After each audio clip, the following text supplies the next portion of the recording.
Section 14.4, triple integrals. So in this section, what we'll do is we'll look at a few things. We'll introduce the notion of a triple integral, what it can be used to evaluate, and we'll talk about how to evaluate them in very specific circumstances. So let me begin with just a recall. So if you look in the 14.2 addendum, what we looked at is the fact that a double integral can be used to measure the mass of a thin metal plate when the function f of xy gives the density. Right? So the double integral, this guy, this gives the mass of R when f of xy, when this is the density at the point xy.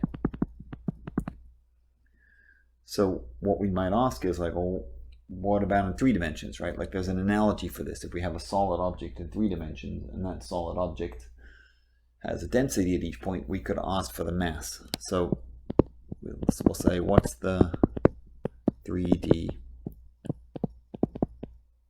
analogy? So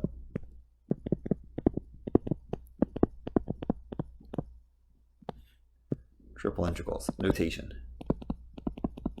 Let's say notation / use. So what we'll do is we'll start this off in a similar way. We'll say suppose D is a solid 3D object. Now, just so that we're clear, solid in this case means filled in. So like technically a sphere wouldn't apply, but like a closed ball, which is actually filled in, would. So like if this sphere is hollow, this is not a D. But if we had a sphere that's solid, that's a D.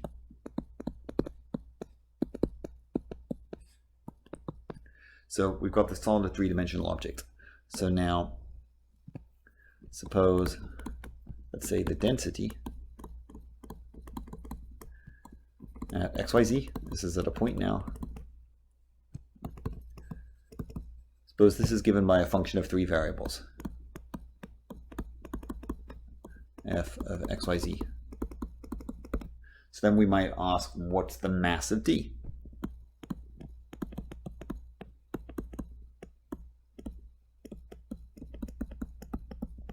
So the notation for this, or we could say this is denoted by the triple integral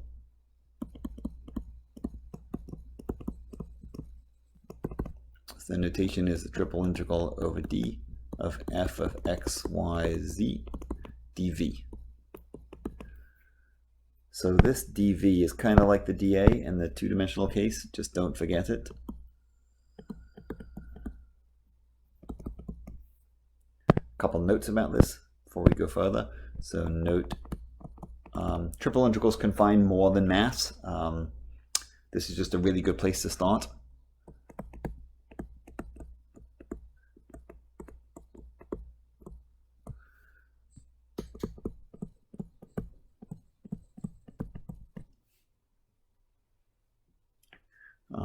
Second note,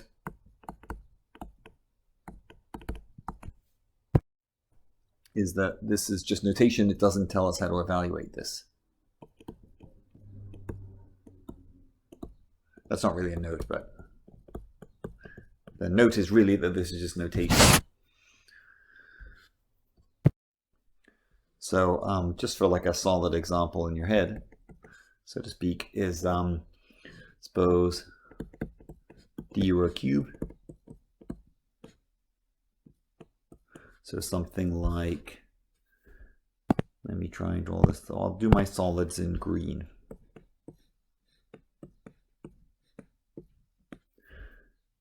and this is filled in, like it's not hollow, and this is sitting in XYZ space.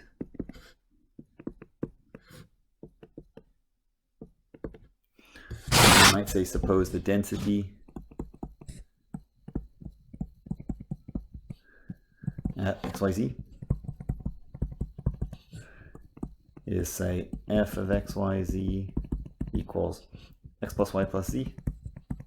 So what this means is, as you move away from the origin, as x and y and z get bigger, it gets denser. So it's sort of densest most when it's away from the origin and has basically zero density at the origin itself.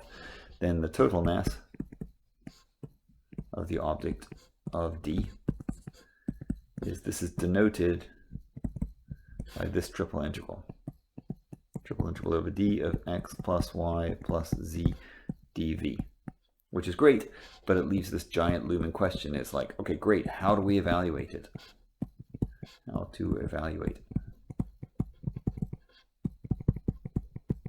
So it turns out, I'll write this in a second, is that this will totally depend upon D. Just like when we had double integrals, how we do that depends upon the region R. We could choose horizontally simple, vertically simple, polar, depending on the region itself. Same deal here. We have options. So, answer to this question, we just said depends upon D. So we'll look at this in 3 different ways. So here in 14.4, we'll do rectangular. In 14.5, we'll do cylindrical.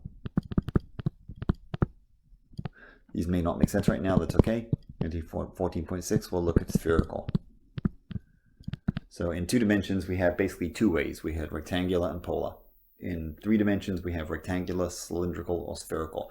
There are actually many, many, many other ways, but these are the classic 3 ways. This sort of covers 99% of cases that you'll encounter in the real world. So, in light of that, let's look at rectangular. Let's say rectangular D. So what I'll do is, we'll first look at how to describe a solid in rectangular coordinates, and then we'll say, okay, what does that say about the integral itself? So, to describe D, remember this is solid in rectangular coordinates. This is what we'll do. So I'll write all this and I'll draw a picture to clarify. So we'll have a region R in the xy plane,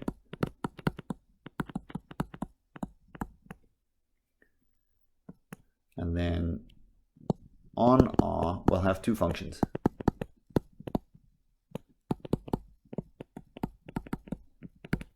So I'm going to call these, for friendly terms, I'm going to call them floor of xy and ceiling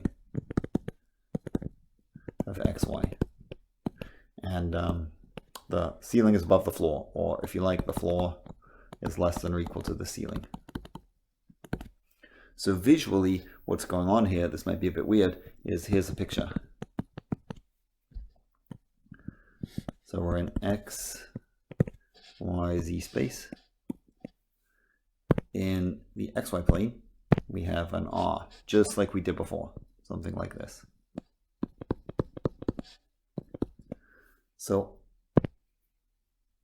on that R, we have 2 functions to find. So one could be something like a paraboloid up here.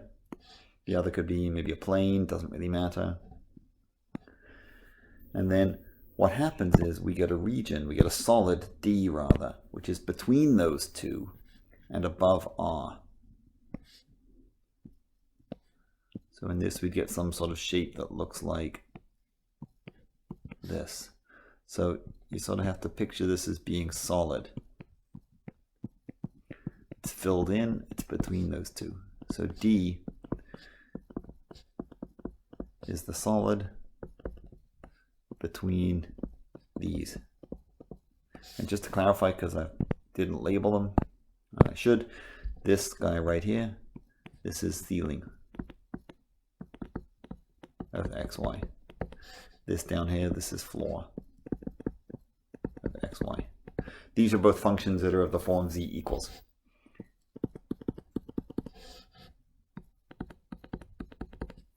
So when the solid D is described this way, we can basically turn the triple integral into an iterated integral, and then we can evaluate it. So in this particular case, when we say rectangular D, we're going to narrow it down even more. We're going to look at the case where the R is either vertically simple or horizontally simple.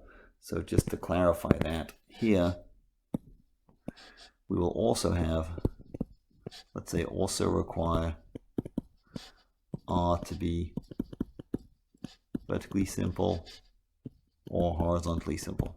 And we'll look at those two cases. So moving over, what we'll look at is we'll look at evaluation of this triple integral.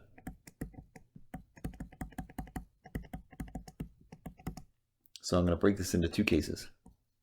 So case A will be when R itself is vertically simple.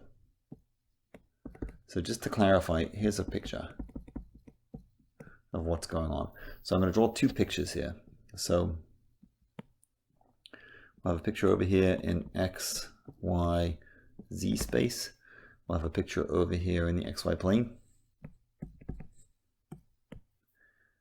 So what we've got here in the XY plane, we've got an R. So if you remember back in section 14.1, this is our R. We had a top function, we had a bottom function. So what I'm going to do next is I'm going to draw this exact same R on the left. So kind of goes like this. Those were the two functions. I have an A and a B. This was our top. This was our bottom. And then above that, we have the ceiling and the floor. And then between those, we have our D. So I'm going to make this picture really crude because I just want it to sort of get the point across. That is our solid object in the same way that you see on the other page right now. So this guy in here is our D. And of course, these two R's are exactly the same. This is R, and this is R. So then the big question is like, okay, great. So if we have a situation like this, we have a ceiling function, a floor function, solid is between those are defined on a region. So if this is the case,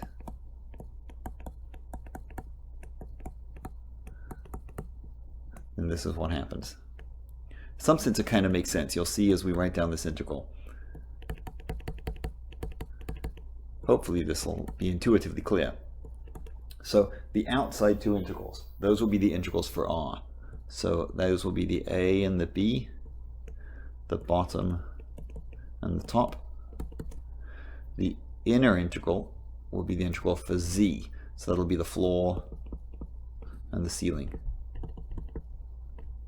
Then we have the function f of x, y, z. And we have dz, dy, dx. So take a second to look at how this all matches up, because this is, hopefully it's clear. These two guys, those are the R. R in this case is vertically simple. In this example, those match up with these dy, dx at the end, like vertically simple regions do. These guys in the middle, those are the z's, those are the heights, the floor and the ceiling. So the z goes here. So the result of doing all this that we see is a triple iterated integral, which we haven't seen before. That's okay.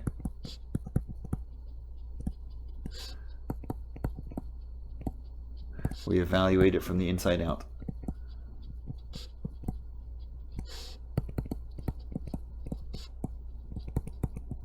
So what I'll do is let me do a really simple example of this, and then we'll do part B when R is horizontally simple, and do a really simple example of that. And then then we'll maybe look at a more complicated example. So this example will be simple, but not trivial. Like I don't want it to be too easy, right? So let's suppose that D is defined on the following region. So R will be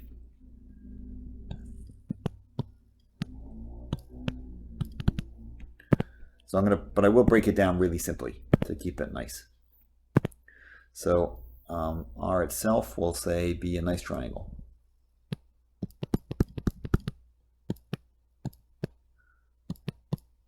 So that's our R. That is vertically simple. It's also horizontally simple, but we'll deal with it as vertically simple for now. And the solid itself. So first what I'll do is I'll redraw the triangle. So this triangle has a line. Sometimes it's hard to sort of see how these work. It has a line at x equals 2, so that's out here. And then the diagonal line that goes from the origin. So that's the R. That point matches that point. So then above that we'll have two functions, and we're going to make them sort of pretty nice here. We'll say we have a function at just a plane. Actually, let's do two planes for now. So the ceiling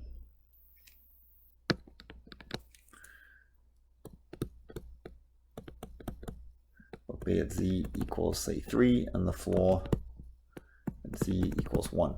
So the solid that we get here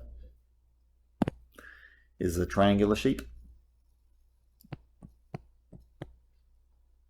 It looks basically like a wedge, if you like a piece of cheese. Right? So this is the D. Let's just label everything. I label a few things. This is R. This is also R. What I'll also do is draw a picture of D that's outside of the shape. So note that D is like this. So here it is floating in space.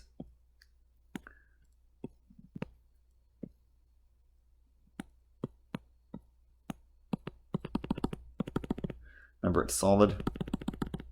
That's D. I'm not going to shade it right now, but just to keep it pretty. But this is the same D right here. So if you look at this picture, we have an R which is horizontally simple, which is vertically simple. We have a ceiling function and a floor function. So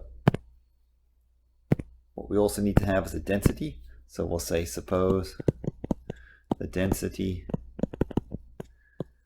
at xyz is just z. So higher it is, the denser it is. Let's find the mass. So what we need to do is we need to look at all this data here. So first look at R.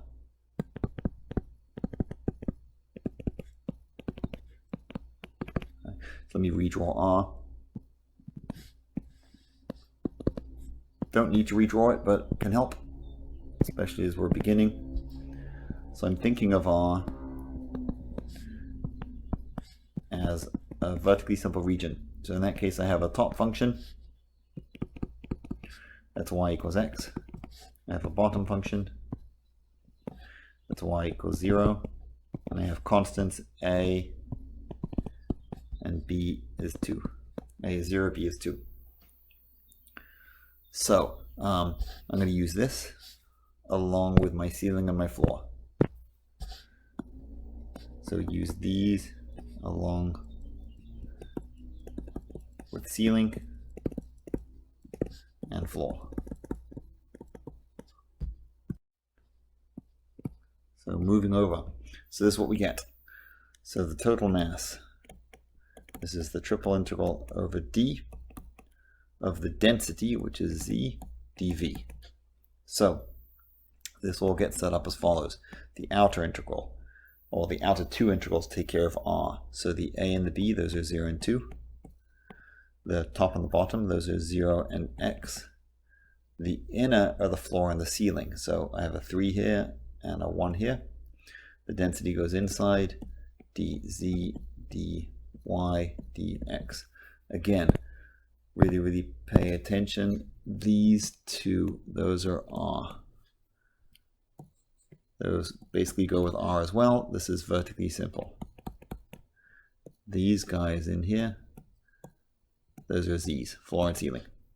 Now when we evaluate this, we won't usually evaluate a lot of these because software does this for us, but let's just do this one just for fun and excitement. So begin with the inner one, integrate with respect to Z.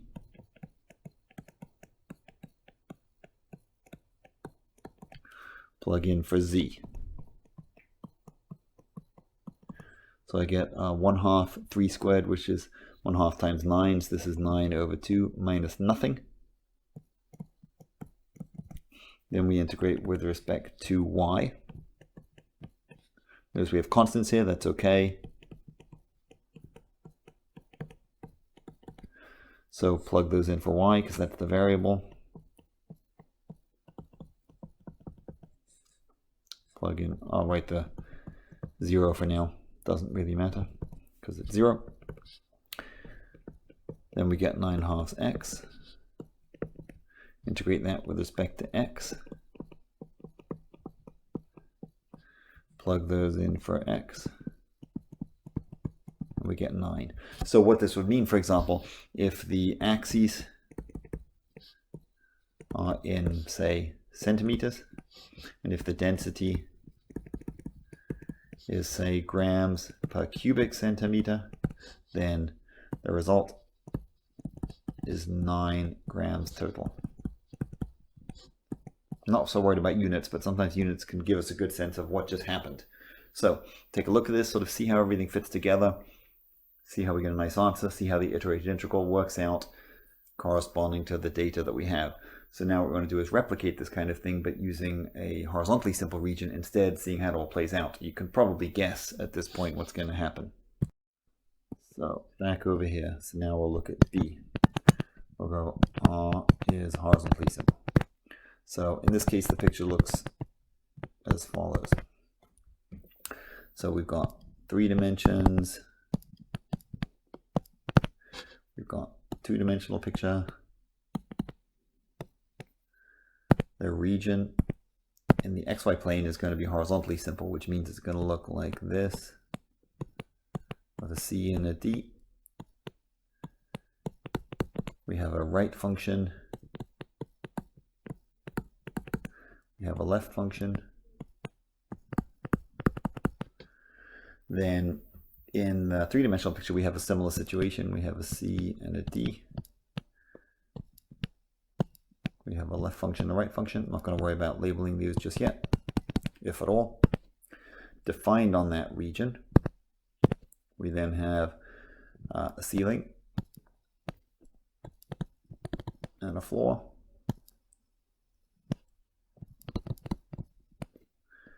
And then what we get is, again, we get a solid object that's between those. Again, I keep it nice and crude because it gets the point across. So that right here is our D. So here's the deal. If D is described this way,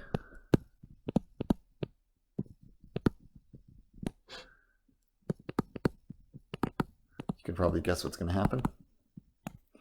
So our integral over D of f of xyz of the density. So in this case, the outer 2 integrals still take care of R. I totally didn't label my R. Let me do that. This is our R here. This is R here. So the outer one, those are the constants, those are the C and the D. The next one is the left and the right. Then we have the floor and the ceiling. Then we have the function, the integrand, the thing we're integrating. Then we have dz, and then we have dx, dy. So notice that's changed to be the standard for horizontally simple. So again, these guys, this is R as horizontally simple. Over here, these two guys R is horizontally simple. Those go together. The inner one. These are the z's. So it always goes one of these two ways. It's never going to be like dx, dz, dy. Not that it can't happen that way, it's just that we're sort of sticking to the very basics here. So we get something nice like this. So then, again, just like before, we just integrate from the inside out.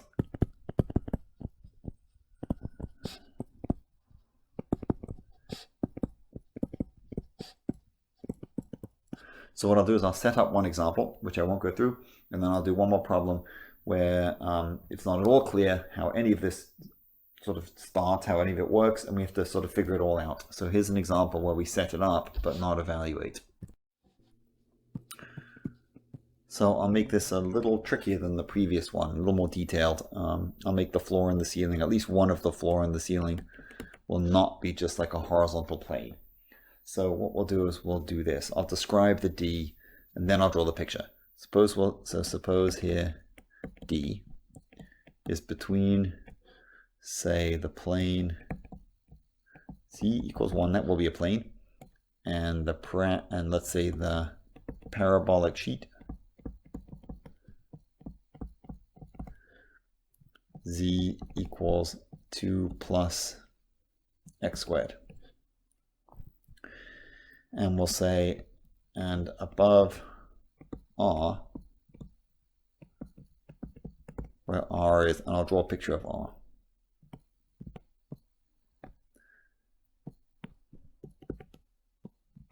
So R will be, in this case, this shape right here. This will be the function x equals 3 minus y squared. That's actually less than ideal. Let's do 9 minus y squared. So this is at 9 and these are at 3. Or negative 3 and 3. So this is our R.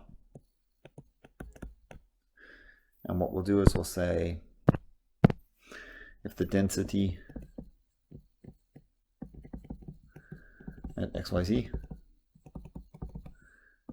is f of xyz equals, say, xz, find the mass.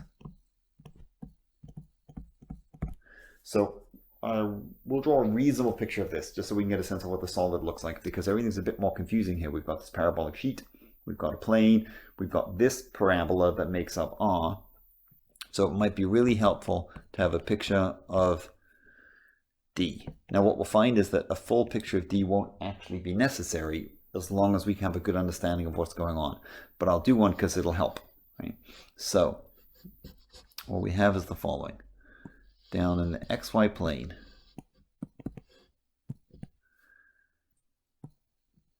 we have our R. So that R might take a second to draw. So it's got an intercept at x equals 9. So that's right here. And it curves around to the y-axis. So this is the R. This is the same R as the above. It's over here at 3. It's over here at negative 3. Now, above that R, we have these two planes. Right? So we have one plane. We have a plane at z equals 1. So that's nice and horizontal. That's z equals 1. Now, then we have a parabolic sheet, which is 2 plus x squared, which means it extends in the y direction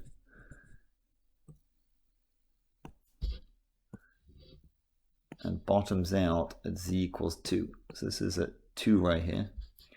This plane goes through at z equals 1. And then we've got this parabolic sheet like this. So then what happens is the solid object, so for what it's worth, we can see at this point what the ceiling and the floor are. Right, so this is z equals 2 plus x squared. This is the ceiling. The z equals 1, that's the floor. Now, for what it's worth, this is enough to do the integral. Right? You don't need to draw what I'm about to draw. It's enough to know that the ceiling is above the floor. It's enough to know which is which. But the solid is sort of between these two. So I'm going to totally trash the picture here, but that's okay. So it sort of wraps around like this.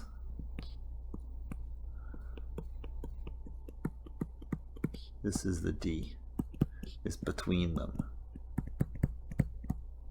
So if you were looking down on it, you'd see the red shape. Basically, that's all you'd see. But the solid is sort of between those two. It isn't flat on top, it is flat on the bottom, and it's that solid. And so what we want to know is what's the mass of that. So what we need to do is we need to make sure we know what R is as the horizontally simple region, and then put everything together.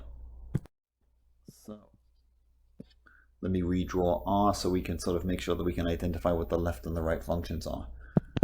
So here is R again.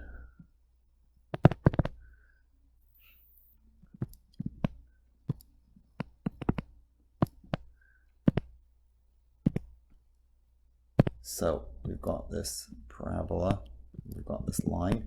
So the parabola over here, this is the right function. This is x equals 9 minus y squared. The line over here, that's the left function. That's x equals 0. The y values go between -3 and 3. That is our R. So stop and take a look, right? We have everything we need, right? We have R, 4 things, left, right, top and bottom constants, if you like. And then we have a floor function and a ceiling function. So we have all that we need. Keep in mind right here, this R is horizontally simple. So the mass here, mass is the triple integral over D of xz dv. Again, the xz is the density that was given over on the right hand side. Notice the xz isn't anywhere in the picture, it's just a density function. When we rewrite this, we'll have the y's on the outside, -3 to 3, where the x is next. Left function goes lower, that's 0. Right function goes higher, that's 9 minus y squared. Then comes the floor and the ceiling. So the floor is z equals 1. The ceiling is 2 plus x squared. The density is xz. Then we have dz dx dy. And again, just to reiterate, these guys, those give R. They match with those. And this guy in here, that's Z. And then, just for the record, this isn't particularly nice to evaluate, but we go from the inside out.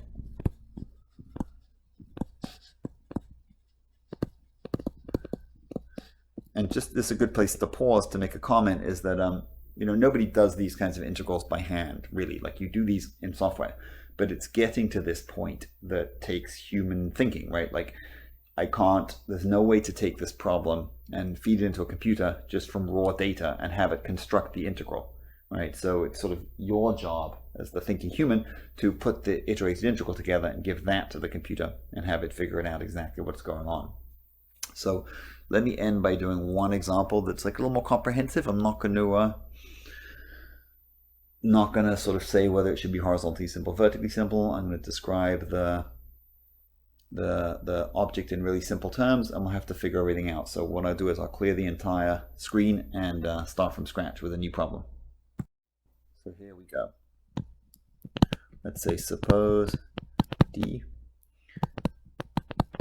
is the solid, and we'll say bounded by the planes. So I'm going to give you a bunch of planes here. So the planes I'll give are z equals 0, it's the xy plane, z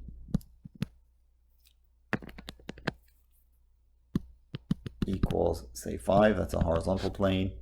We'll say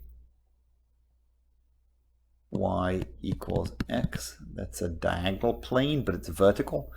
Then we'll say x equals 0 and y equals 1. And we'll say if the density at xyz is f of xyz equals x, find the mass. So this is not an obvious problem because the planes that are given are not really clear. Like they're not difficult, but it's sort of hard to see what R is. It's hard to see what top functions are, what the bottom functions are. So I want to give a little hint here. So there are only two functions that are z equals. So that fact indicates they have to be floor and the ceiling. To two z equals functions. They must be floor and ceiling.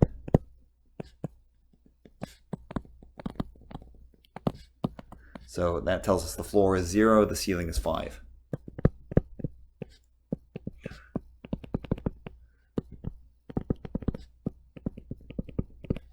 Then if you look at the other three functions, they have no z, which means z could be anything, which means they're vertical planes. So the other functions, or the other planes, have no z, meaning z could be anything. So they're vertical.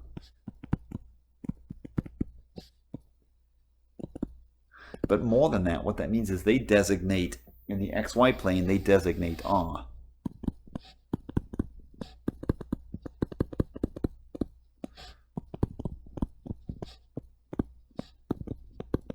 So what's going on here is the following. So here's a picture of R. So what I'll draw here is I'll draw the three equations that don't have z's in them. And then I'll sort of help us see what's going on. So y equals x looks like this. X equals 0 looks like this. And y equals 1 looks like this. So this is y equals 1. This is y equals x. This is x equals 0. Now this gives us the R in two-dimensional space. Now what's really happening here is as planes, they look like the following. So if we were to be in 3 dimensions, we'd say as planes, they look like this. So let me draw the 3 lines for a second. So we have y equals x, which comes out diagonally.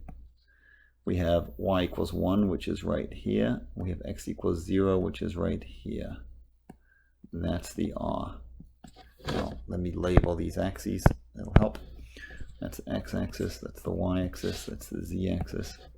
So what's happening is that these are actually planes in 3 dimensions. So they stand up. Right? This looks like this. This guy looks like this. This guy looks like this. So what's happening is they're actually sort of delineating like a triangular column. Right? So these 3 planes. These are the walls of D. And then the other 2 planes, the z equals 0 and the z equals 5, those guys are the ceiling and the floor. Right? So let's say we could say together with z equals 0 and z equals 5, we get RD. So we could draw a reasonable picture of that. It would look something like, let me actually draw this without any axes. We have floor, we have a ceiling, we have this triangular shape.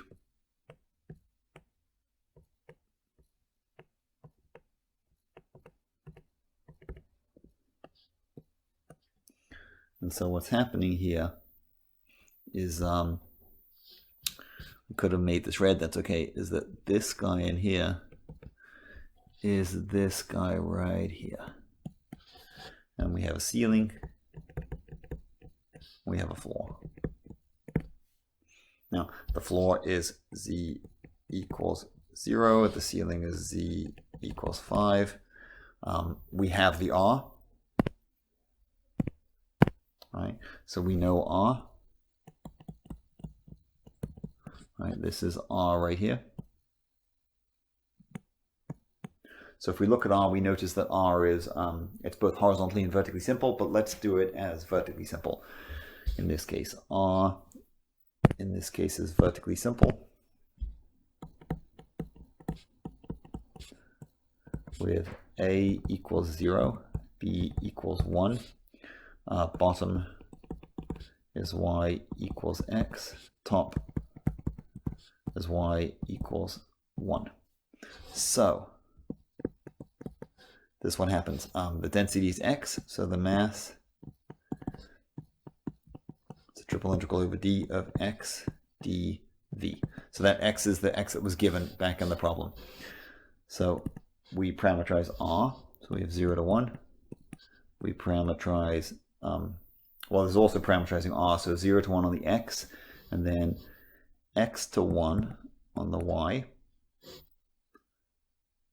Then the floor and the ceiling, so 0 and 5.